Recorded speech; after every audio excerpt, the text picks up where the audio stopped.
Hello friends, तो आज का हमारा टॉपिक है मांग की अवधारणा या कॉन्सेप्ट ऑफ डिमांड।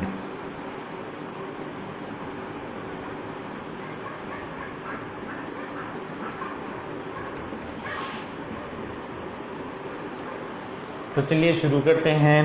तो शुरू में हम देखते हैं कि जो उपभोक्ता होते हैं या कोई भी व्यक्ति होता है उसकी अनेक इच्छाएं होती हैं, अनगिनत इच्छाएं होती हैं, आवश्यकताएं होती हैं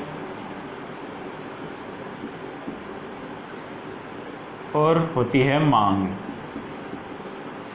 वैसे जनरली तो हम इन तीनों को एक ही चीज़ मान लेते हैं, लेकिन इनमें कुछ अंतर होता है, क्योंकि इच्छाएं तो क्या होती है, असीमित या अनंत बोल सकते हैं। इच्छा तो किसी भी चीज़ की हो सकती है, जैसे अपने पास प्राइवेट जेट हो, कोई बड़ा बुर्ज खलीफा हो, लेकिन वो इच्छाएं सिर्फ इच्छाएं रह जाती हैं। एक होती है आवश्यकता, जब अपने पास इच्छा पूरी करने के संसाधन हो, यानी पर्याप्त संसाधन हो।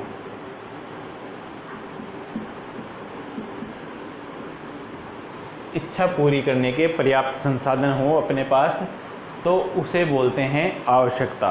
ठीक है।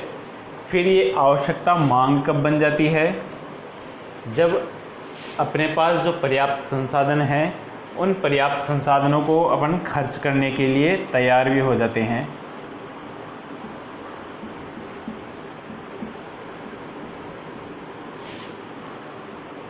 तत्पर बोल लीजिए। ठीक है।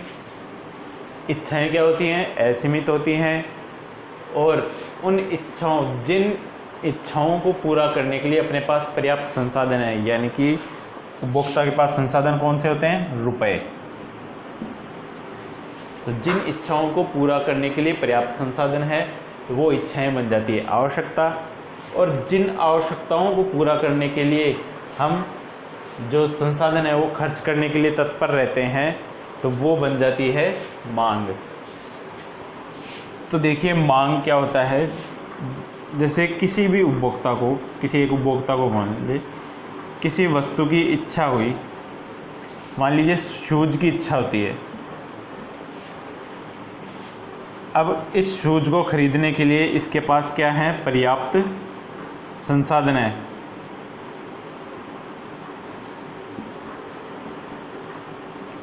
यानी कि इसके पास रुपए हैं पर्याप्त,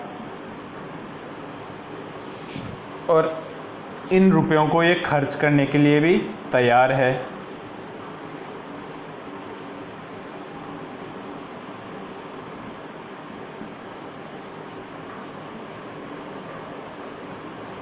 अब ये रुपए खर्च करने के लिए तो तैयार है, लेकिन कितने रुपए खर्च करें इसका भी तो हमें पता होना चाहिए। यानी कि इस शूज़ की कीमत भी हमें पता होनी चाहिए। इसका मतलब क्या है कि निश्चित कीमत भी हो,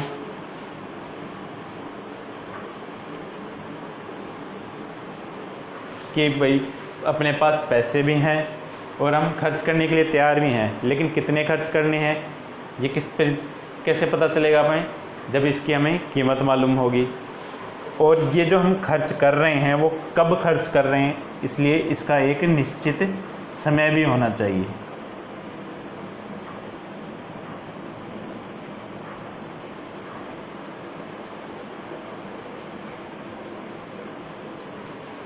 तो ये 5 चीज़ें मिलकर बनती हैं मांग। तो हमें ये याद रखना होगा, इन्हीं को हम क्या बोलते हैं, मांग में निहित तत्व।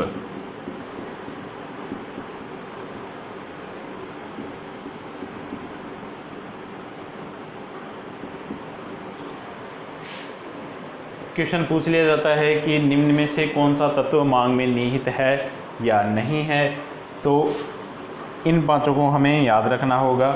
मान लीजिए कोई से 3 दे दिए हमें और चौथा कुछ अलग दे दिया, तो इसका मतलब ये मांग में निहित नहीं है। जैसे मान लीजिए ऊपर के 3 दे दिए और चौथा दे दिया हमें आय, तो ये इनमें फिर आय क्या होगा, ये मांग में निहित तत्व नहीं है। फिर ये तो हो गई मांग। अब हम देखते हैं कि मांग कितने प्रकार की होती है जनरली।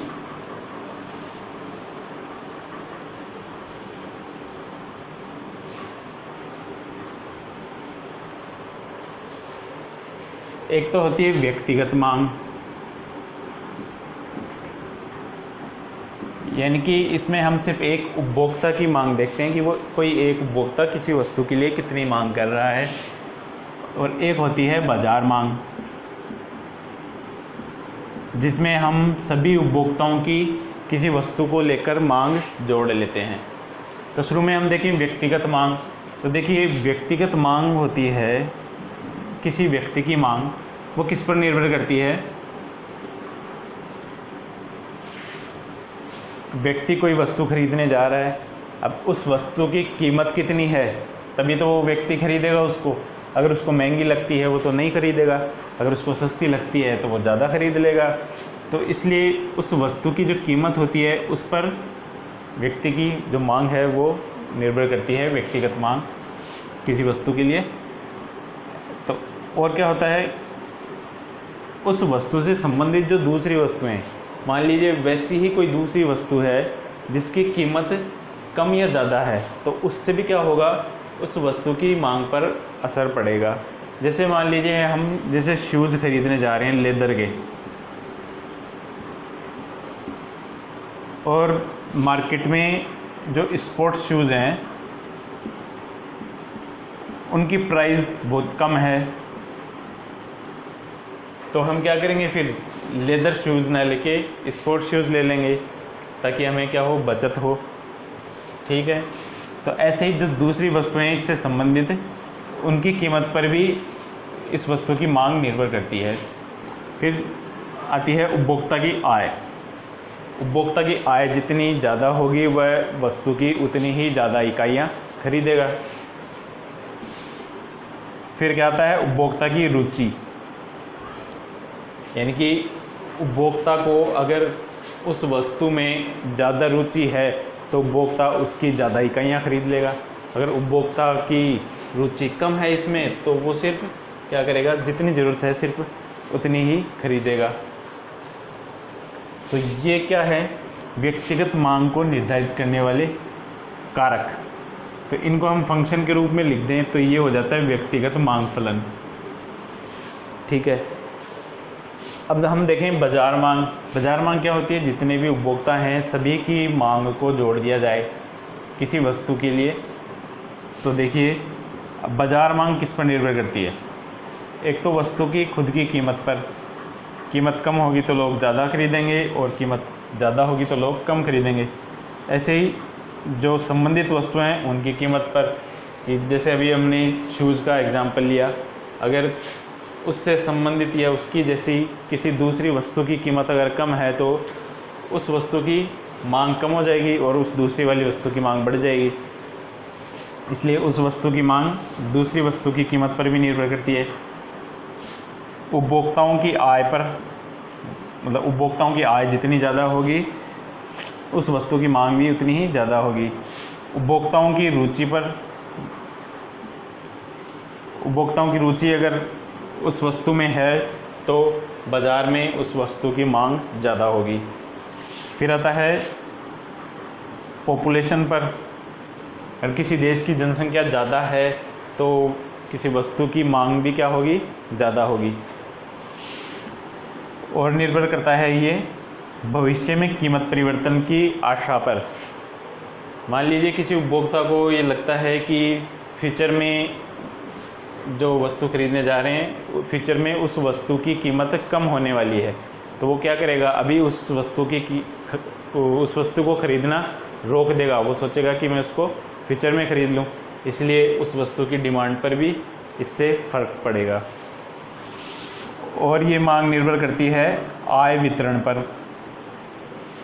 कि आय वितरण अगर असमान होता है, जैसे अमीरों के पास ही लगभग पूरी देश की इनकम है, तो विलासिता वस्तुओं की जो मतलब फैशन वाली जो दिखावटी वस्तुएं होती हैं, आरामदायक वस्तुएं, उनकी मांग ज़्यादा होगी। और जो ज़रूरत की चीज़ें होती हैं, उपभोक्ता वस्तु, उनकी मांग कम होगी।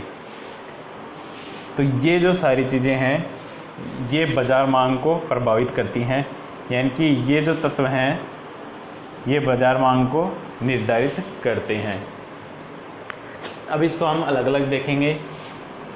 कि व्यक्तिगत मांग को प्रभावित करने वाले कारक, तो उन कारकों में इन्हीं को हम पढ़ेंगे।